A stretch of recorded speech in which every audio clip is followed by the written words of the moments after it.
Assalamu alaikum wa rahmatullahi ta'ala wa barakatuh.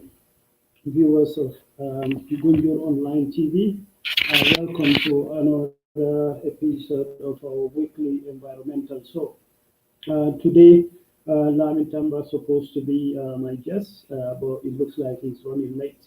But I'm going to proceed anyway. So, as usual, um, I always give brief updates about COVID-19 status across the world before I go into my topic of discussions.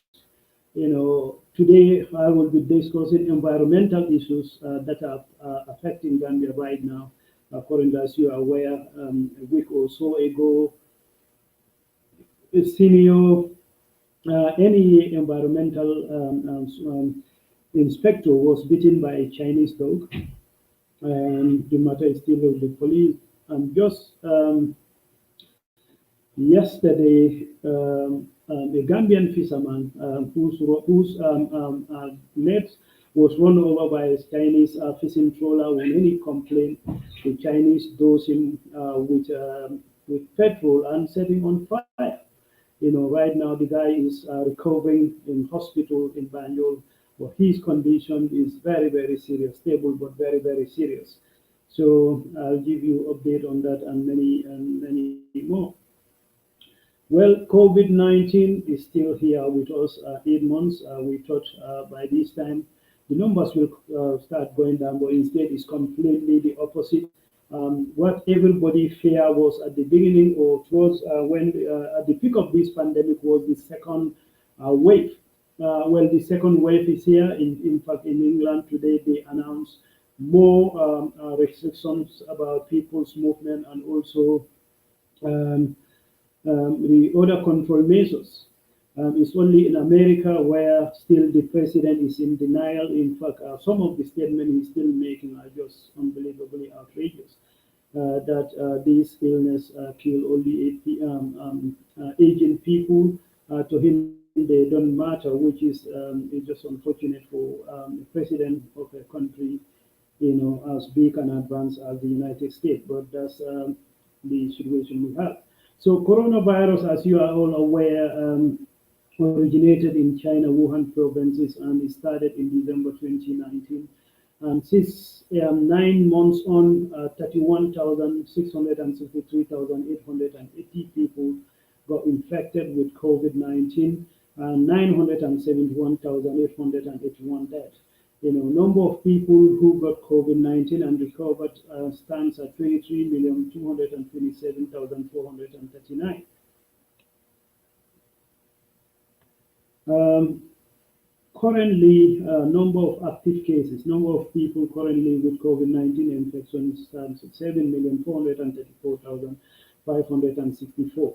And out of that active COVID-19 patients, 7,372, 531 in mild conditions, and 62,033 are in serious conditions.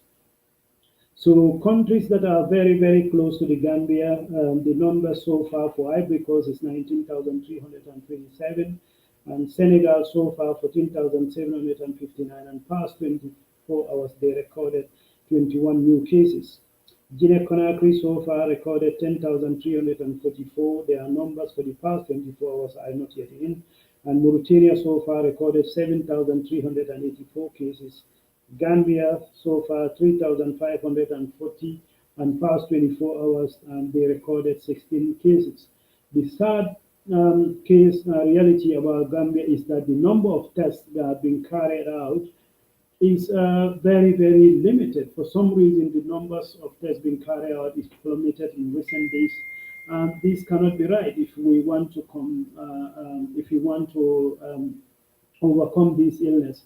As you said, as you can see, in the other part of the world, they are ramping up tests because the more tests you do, the more you discover, and the more you discover at the right time, and also if you do more tests, you tend to discover clusters quickly that you don't even have to close the entire country. You can only go and close, lock down the areas where these clusters are.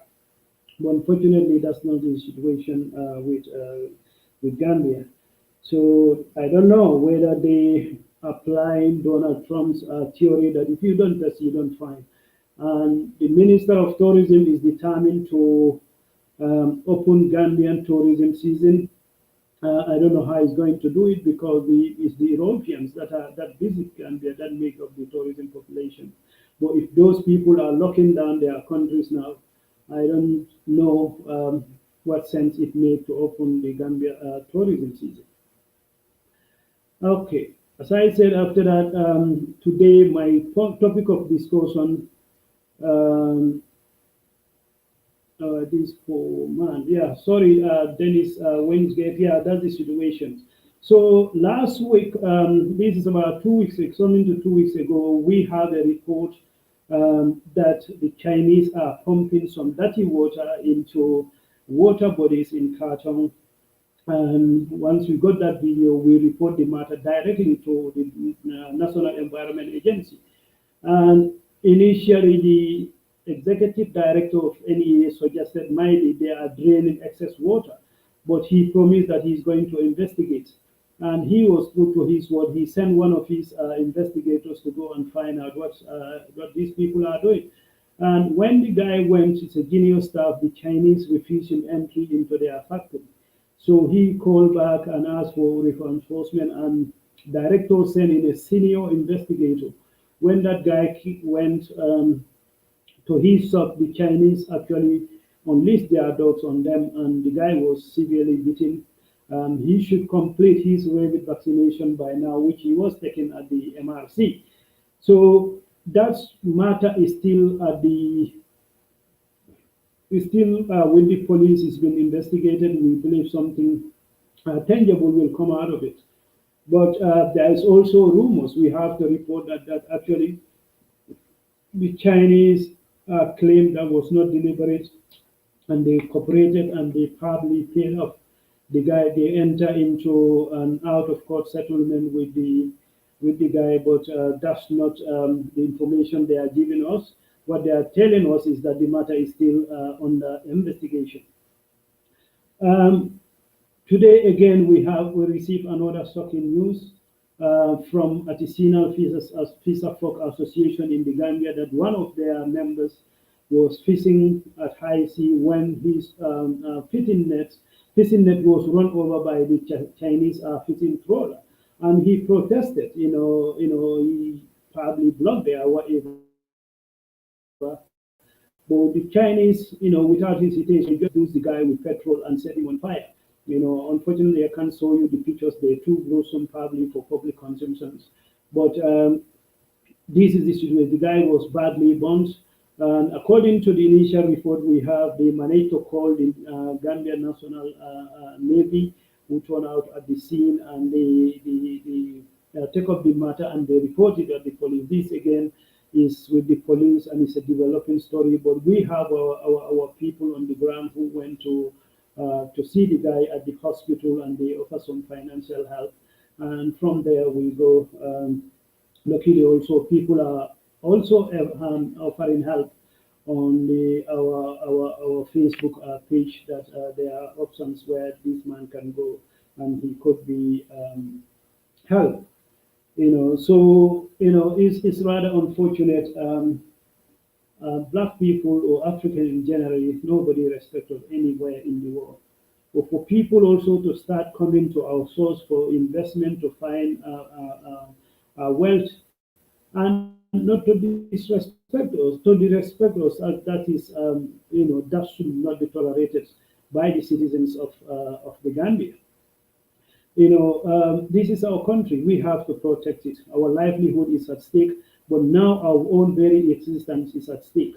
If the Chinese are so emboldened, they're so brave, they think they can inflict physical harm on Gambians and get away with it.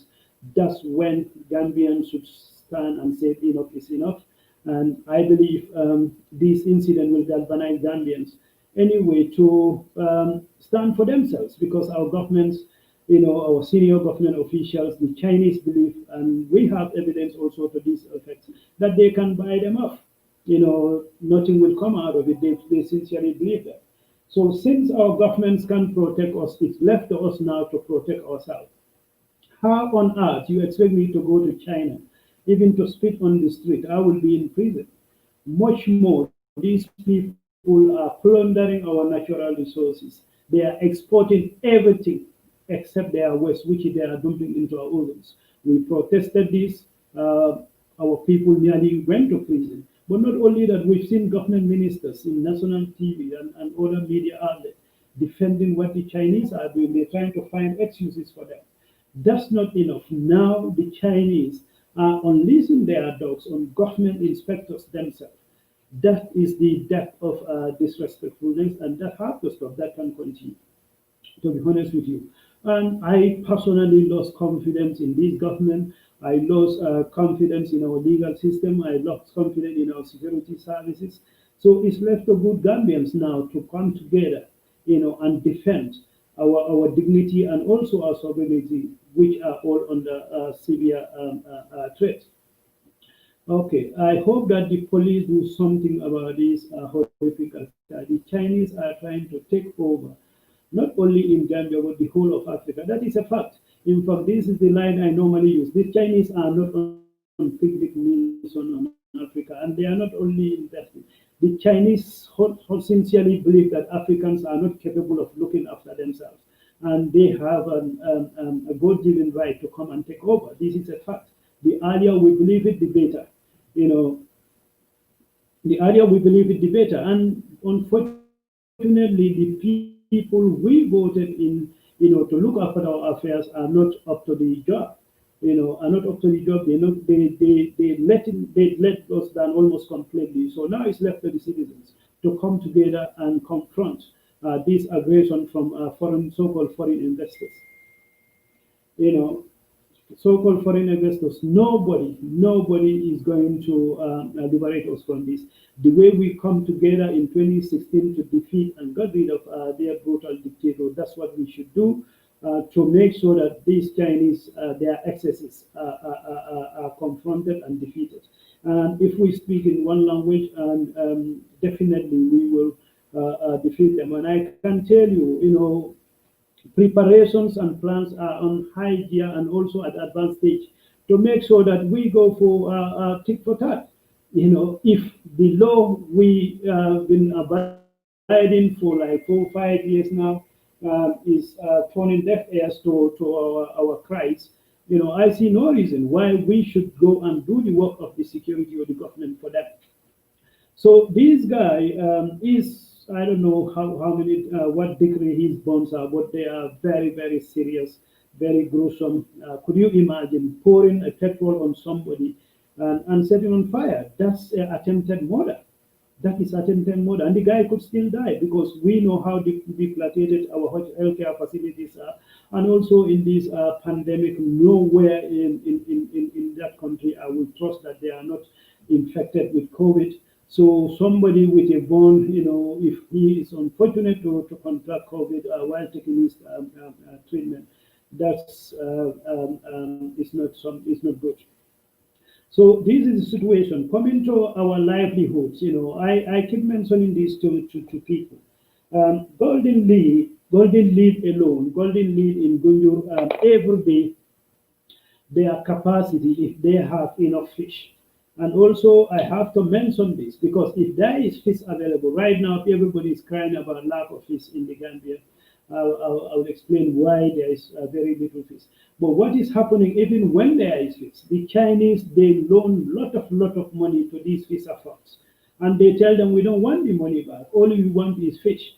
So when they go out to sea, when they come there catch, the Chinese have the first option. You have to go and pay part of your that loan from that fish. Then whatever is left, that's what is sold to the locals. Could you imagine that?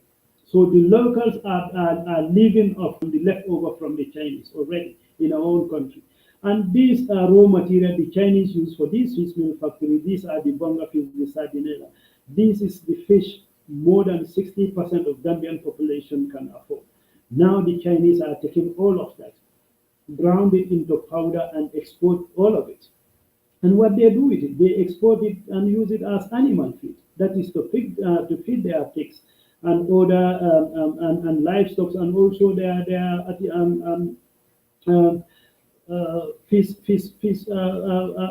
ponds. So this is the situation. Golden lead alone, this is a data from the insider, a Chinese himself. If there is enough fish, every day they process over 1,000 tons. 1,000 tons, to put that to a layman, 1,000 tons, that is 1 ton is equal to 1,000 kilograms. So 1,000 tons like 1 million kilograms. So that is, if you divide that by 50 kilograms, that is like 20,000 bags of rice, 50 kilogram rice. One factory, that's what they use on daily basis, fresh fish. So if Golden Lead is operating at full capacity, 10,000, 20,000 50 kilogram bags equivalent of fish, that's what they need. Then when they have, then whatever is left to the locals. So this is why we are experiencing acute fish shortage. That is only Golden Lead. And there is three fish meal factories, one in Sanyang, one in Khartoum. And Golden Lead is the smallest among those fish meal factories. So if Golden Lead, let's take the safer side. If Golden Lead alone is processing, or their daily capacity is 1,000 tons, which is equivalent to 20,000 50 kilogram bags of rice. That means three factories will need 60,000 50 kilogram bag equivalent of fresh fish to be converted into fish meal powder and exported. That is every day, 60,000 bags of 50 kilogram bags. If you multiply that by 4, per month, that is per day. If you multiply that by 30, say, every day, 30 days, that is 1,800, 180,000 bags of fresh fish, 50 kilogram bags of rice of fresh fish. And also, this is a data from the insider, who is already, he's still with the Golden Lead, but he's supplying us with information. Every week they exported 20,000 kilograms, 20,000 bags of fish meal powder. These are 50 kilogram bags they export every week. So again, if we multiply that by 3, that's like every week, every week that is 20,000, that's 60,000 again, bags of fish meal powder these people export. If you multiply that by 4, that is like 240,000 bags of fish meal powder is exiting our ports on monthly basis. So you can see the situation we have. This is a direct assault on our livelihood, our way of life, and our cheapest and sorest source of protein is under serious threat. So people are still wondering why Gambian women are dying in their numbers at birth. I can tell you these are directly related to what we eat. When women are conceived, they need a proper balanced diet. They cannot go on a diet that is deficient in protein. And this is happening in my community. It's happening across the country. In fact, if it is happening in my community, what about the community in Basi, which are 300 to 400 kilometers away from the coast? So these are all links. So what the locals are now doing, they are resorting to the cheap chicken legs that are being imported, the highly subsidized chicken legs that are being imported into the country from European countries and also to Chinese countries. And these chicken products are fed on a lot of antibiotic and hormones for them to grow quickly. So what this is going to do in effect in the long term also, there is going to be widespread of antibiotic resistance in our communities, and also these hormones can even affect our own hormones. They can interfere with our growth, our mental development, and all that. So this is the situation we have. Our livelihood is seriously being endangered. Okay, I'll take a small break and read from the commentators on the screen. Thank you, Madeleine, once again. To stop the Chinese and other countries from robbing the Gambia on its natural resources, such as illegal fishing in the Gambia River and other waters, you must follow the example as Ecuador to New Zealand. They are the first countries ever to, to recognize ensuring rights of nature with its constitution. Their rivers were awarded legal status as a living entity, environmental parenthood. Wow, this is brilliant. But we can get that if we have a parliament or a government with the brains. The one we have there, they are a bunch of donkeys who have no empathy. The only thing they care about is themselves. It's themselves. So, but again, we are the people who put there, so we are all responsible. That's why I always use this platform to call on educated, selfless Gambians to step forward and rescue this country because we are receding into the abyss. The way things are is not sustainable. The way things are is like free for all. Anybody can come and do anything. We have seen firsthand, you know, proper corruption in that country, and there is no mechanism in place to stop it. And these Chinese, they know this, and they are capitalizing on this because they know that they feel that they are corrupt anyway. You give them anything, they will take. So we can get away with anything. This is the situation. Okay, Dennis Wingate and how? Wow, unbelievable. They need to be stopped. Again, you are right. I live in your community. Something needs to change. Thank you very much, Dennis. Yes, that was a beautiful community. One as a kid, we are growing up there. You go to the beach, you don't have to buy. Maybe if you are in town, you have to buy, but at a minimum. I remember us carrying so much fish. Our moms used to, tell us to go away with it. They wouldn't, because they think we would, we cannot do anything when eventually it will spoil and make the place messy. As kids, I remember Ramadan going to the beach. We will swim for till in the afternoon. We just collect fish for free, grill it, bring it back. That's what we used to break our fast. How rich that was. These fish everywhere. They're so big. They used to have yellow coloration on the side, but now you see the size of these fish. It's just that they are catching the juvenile fish because they have to reduce the size of their fish, their neck, so they can catch enough. You know, it's just how terrible the situation is. It's not sustainable. But on top of all that, now they are assaulting citizens who are trying to control or even speak up. Because this particular guy who was set up on by the Chinese, he was used with petrol and bomb. You know, he was out in sea to find a living. In his own country. But then you have the foreigners set upon him and cause him seriously bodily harm, and it could cost him his life.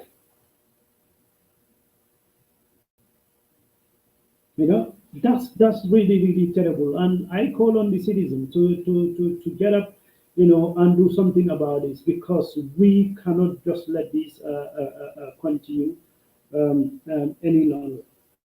It has to stop. I'm not. I don't think I'll be able to get my guest today because today, as you all know, there is another disaster. 116 million spent on the constitution, and unfortunately, he was thrown into the bin. So my guest today is a very political person. He's have probably a certain invitation to comment on that, but I'll continue anyway until after half an hour. Hopefully next week I'll be able to have it. So Gambians, we need to get up. And also, 3 days ago, I shared this video of our environment minister again defending the West. The Chinese are throwing into our ozone that they have a treatment plant, and if they treat the West, it's like drinking water quality. That is a blatant lie. We have pictures, we have proof again from the insider. that Golden Leaf actually don't even have a waste treatment plant. They have one which is not working. So basically, what they do when government inspectors are coming, they will fill one of the tanks with water. When they come, that's what they show them the water. They have somebody also within the NEA who they pay money regularly to make sure that they have a favorable report. We have evidence of all this. It will come hopefully in a month or so time. You know, BBC journalist is involved in this investigation. The level of corruption in that country, in the fisheries ministry, environment ministry, is just unbelievable. So these are the guys that run in that country. So that's why the Chinese are so emboldened. They feel that they can burn Gambians and nothing will come out of it. So I challenge all Gambians, the youth especially, because this is about your present and your future. Why would you let people to enslave you and harm you physically in your own country? It never happened anywhere in the world. We shouldn't tolerate it. You know, I'm not xenophobic. In fact, I live in a foreign land, but I have to respect their laws. I dare not harm a citizen here under any kind of circumstances. So why people should go to my country, plundering our resources? They are making millions on daily basis. They are discouraging our environment. And now they are physically attacking our citizens. Not only citizens, but even government employees who are paid to control their excesses. They are unleashing their dogs on them. And now we've seen a Gambian national out on sea fishing. His livelihood was destroyed because his net was the one that was destroyed. And when he complained, they just throw petrol on him and set him on fire. This is Gambia 2020. If we cannot save ourselves, then we might as well give up. Again, from Madeline Stoneface, I always appreciate this lady. He's so passionate about the Gambia. And also, those who don't know Madeline is the mother to Senabosi, our own Senabosi. She was one time married to Maudosi, a renowned Gambian musician. So Madeline is always he's always very passionate about Gambia. I hope all Gambians are like her, because if we all take our side and responsibility, you don't have to go and start knocking everybody. We can sensitize. Anybody can do anything. So Madeleine said, you can achieve this if you discuss with policy makers and lawmakers and demand the right for Gambian River to be awarded legal status as a living entity in the constitution, to be awarded legal status as a living entity. And there are maybe links with information on how to go about the process. It is long process, but it can assure you that the river, the future of the Gambia in terms of its production, it will be exploited, used, and abused. It will die. Yeah, but then this is going to take a new Gambia, another Gambia, not this one, because we failed already spectacularly after deleting Yahya Jammeh. We still have his laws in that country, rather unfortunate, after spending 116 billion. So those MPs or parliamentarians or policy lawmakers, whatever you want to call them, they are not fit for purpose. We need to replace them immediately. I think Gambians today, we all learn a very, very bitter lesson that we cannot leave the affair of that country in the hands of selfish idiots. And we've seen them. Some of them already take position in key opposition camp so that they can take their turn when these other crooks are defeated. So that's why I challenge responsible, educated Gambians to step forward. It is not too late, to come and rescue that country. That country needs all of us. So once again, thank you very much. I apologize. I cannot get my main guest for today's program, which is understandable. I hope we will be here next Tuesday, inshallah, to continue our discussions, because I'm not actually prepared for this. I was going to be the host today. There is supposed to be a main speaker. But once this new constitution was rejected, he was in another platform. Um, I hope I'll bring you here next time. Thank you all very much. Dennis Winsgate. I hope we will meet one day, inshallah. Madeline, thank you very much for again your insightful comment. I hope you'll share this link with me so I can have a look at it. Thank you all for your time. Allah Barak.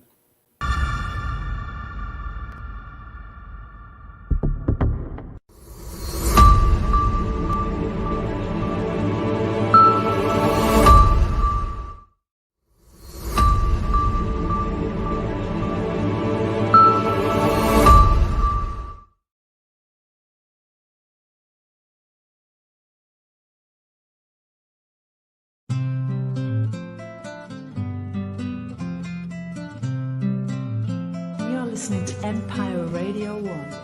Everyone has a purpose, and it is this purpose you pursue that defines you.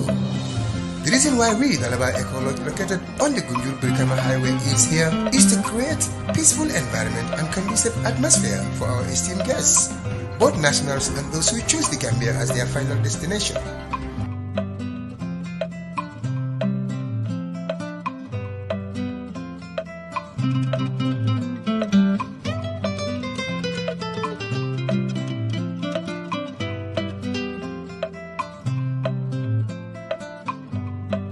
Our accommodations are modern standards, well-spaced and well-ventilated seminar and conference rooms.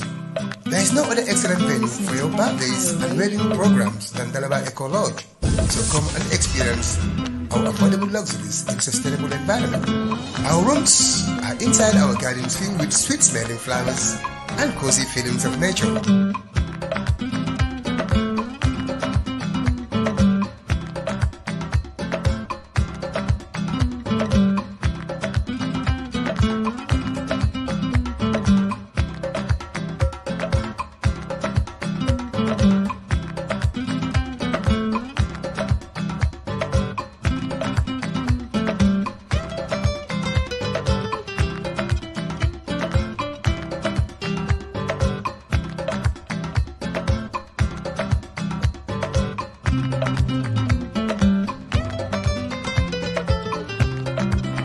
Frequent visits to the Gunjut Sandy Beach with our wonderful transport services at no cost is all the time available. To enchant your stay furthermore, at Dalaba Eco Lodge, we create the following: bird watching, bike rentals for visiting local markets, and many other places of interest, city tours and boat trips, etc.